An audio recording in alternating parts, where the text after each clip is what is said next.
Oi, gente, tudo bem com vocês? Espero que todos estejam bem. Sejam bem-vindos a mais um vídeo aqui nesse canal, seguindo a nossa programação. Hoje é um vídeo de caso criminal. Espero muito que vocês gostem do vídeo escolhido para trazer aqui hoje, do conteúdo que eu vou trazer para vocês. Eu peço que vocês deixem a curtida de vocês aqui embaixo, que me ajuda bastante na divulgação do canal. Comentem o que acharam do vídeo, comentem sugestões de vídeo que vocês querem ver por aqui. E não esqueçam de também, por favor, se inscrever no canal. Eu tô com a meta de bater 500 inscritos, então toda inscrição ela é muito importante, muito bem-vinda. E eu ficaria muito grata pela ajuda de vocês pra isso. Então é isso, todos os recados já foram dados, vamos rodar a vinheta e a gente começa o vídeo de hoje.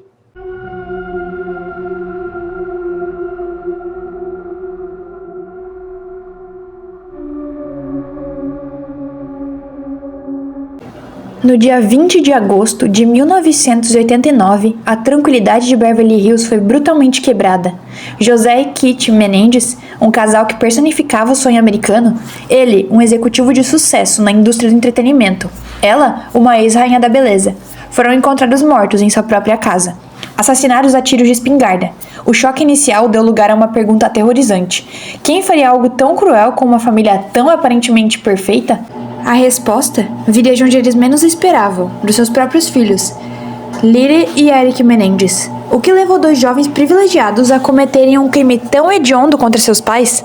Seria ganância, como alegou a promotoria, ou um ato desesperado de autodefesa após anos de abuso, como defenderam os irmãos? Preparem-se para a gente mergulhar numa história complexa de segredos familiares, trauma e um julgamento que parou a América. José Menendez, um imigrante cubano que chegou aos Estados Unidos com 15 anos de idade, construiu um império do zero, de lavador de pratos a CEO da Live Entertainment.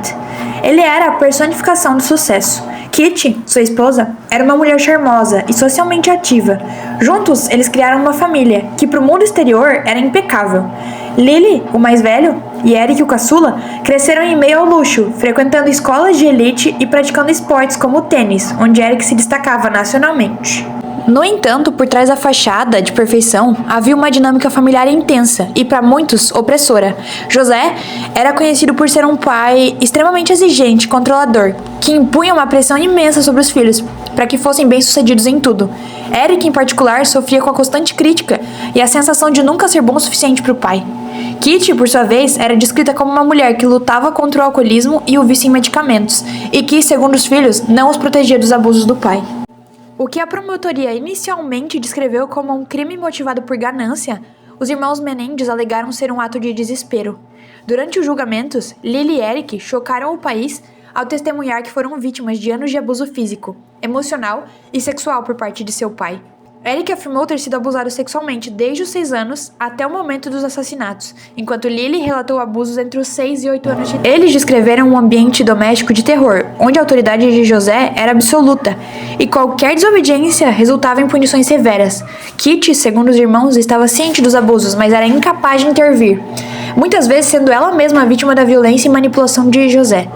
Essas alegações, embora controversas e inicialmente desacreditadas por muitos, seriam o cerne da defesa dos irmãos e mudariam a percepção pública do caso ao longo dos anos. Noite do dia 20 de agosto de 1989, então, José e Kitty Menendez assistiam a um filme na sala de estar na sua mansão. Lily, de 21 anos de idade, e Eric, de 18, entraram na sala armados com espingardas. José foi atingido 6 vezes, incluindo um tiro fatal na parte de trás da cabeça. Kitty foi baleada 10 vezes. O cenário era de horror, com sangue e massa encefálica espalhados por todo o cômodo. Após os assassinatos, os irmãos tentaram criar um álibi. Foram para o cinema e depois para um festival de comida. Ao retornarem para casa, Lily fez a ligação para o 911, com Eric chorando histericamente ao fundo, alegando que alguém havia matado seus pais. A farsa, no entanto, não duraria muito. Nos meses seguintes, o comportamento dos irmãos, que gastaram centenas de milhares de dólares da herança em carros de luxo, roupas, relógios e viagens, levantou suspeitas.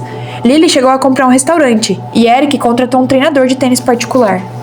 A polícia inicialmente investigou a possibilidade de um assassinato relacionado aos negócios de José.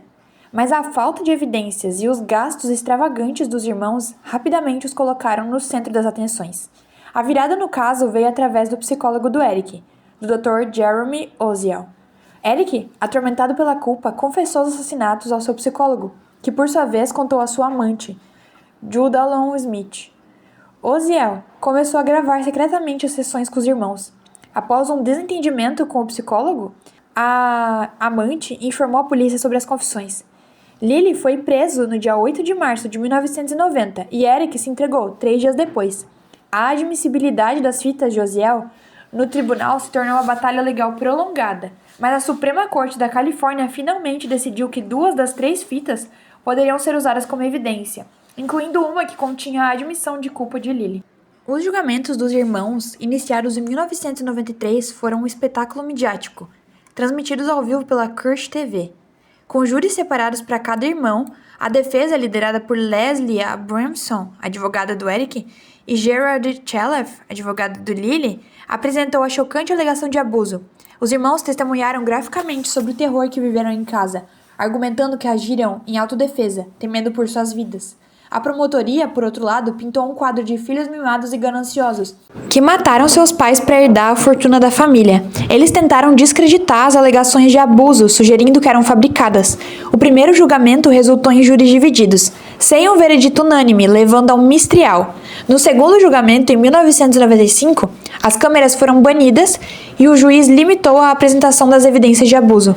Em 1996, Lily e Eric então foram condenados por 2 assassinatos em primeiro grau e sentenciados à prisão perpétua, sem possibilidade de liberdade condicional. O caso deles continua a fascinar e dividir opiniões. Com o tempo e uma maior compreensão da sociedade sobre o abuso infantil e o trauma, a narrativa dos irmãos ganhou mais simpatia. Em 2024, o caso recebeu nova atenção com o lançamento de documentários e séries, e a discussão sobre a validade das alegações de abuso se intensificou. Em outubro de 2024, o ex-promotor distrital de Los Angeles, George Gascon, recomendou que os irmãos fossem ressentenciados a 50 anos de prisão perpétua, o que os tornaria elegíveis para a liberdade condicional. Ele citou o bom comportamento dos irmãos na prisão e a crescente evidência de abuso.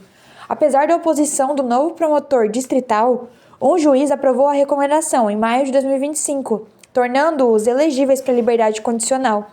No entanto, em agosto de 2025, Lily e Eric tiveram a liberdade condicional negada devido a incidentes de quebra de regras e engano. O caso deles é um lembrete sombrio de que a verdade nem sempre é simples e que as aparências podem ser enganosas. Eles nos forçam, com esse caso, a questionar a natureza da justiça, o impacto do trauma e os segredos que as famílias podem esconder.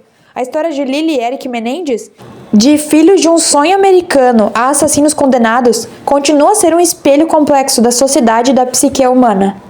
O que vocês pensam sobre esse caso? Vocês acham que eles foram vítimas ou vilões? Deixem a opinião de vocês aqui embaixo. E se vocês gostaram desse conteúdo, por favor, não esqueçam de deixar a curtida de vocês. Então, gente, esse foi o vídeo. Espero muito que vocês tenham gostado. Até o próximo. Tchau!